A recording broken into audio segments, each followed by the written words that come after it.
The Internet's working. It's working. It's one of the great things about our economy. It's one of the great things that's happening in this country. It's providing jobs. It's creating excitement in the younger generation. It's providing for innovation. We're leading the world in what we're doing.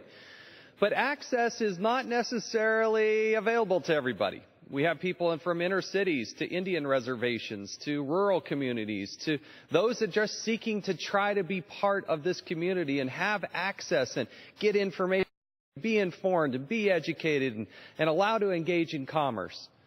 Since 1998, this has been the position of the United States of America. And if you look at the Internet, it truly is interstate commerce. We can be standing side by side right next to each other.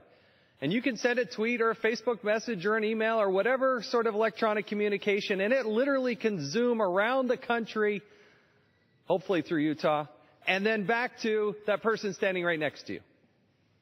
But in order for all that to work, the magic of the Internet and all that to work, it needs to be unimpeded. It needs to keep those costs as low as possible to ensure the maximum amount of access. So those in our communities who are still trying to get in there, from our seniors to the rural communities, again, to the inner cities, the wisdom that happened in 1998 is being had been reaffirmed multiple times. Only 2 people in the history of this piece of legislation have ever voted against this piece of legislation.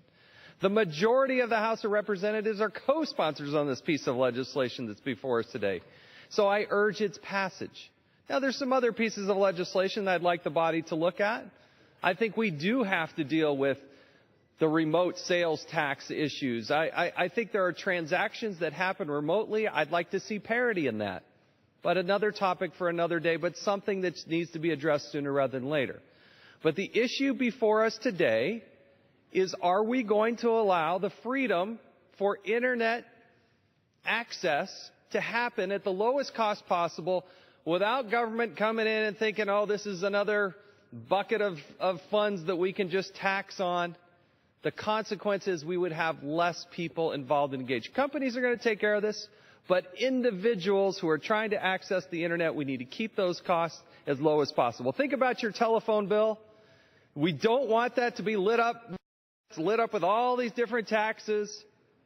We don't want the Internet to be lit up like a Christmas tree with all these different taxes. It is interstate commerce. It is the purview, I think, of the United States Congress. That's why this bill is so needed.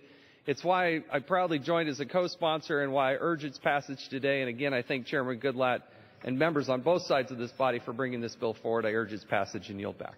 The gentleman yields back.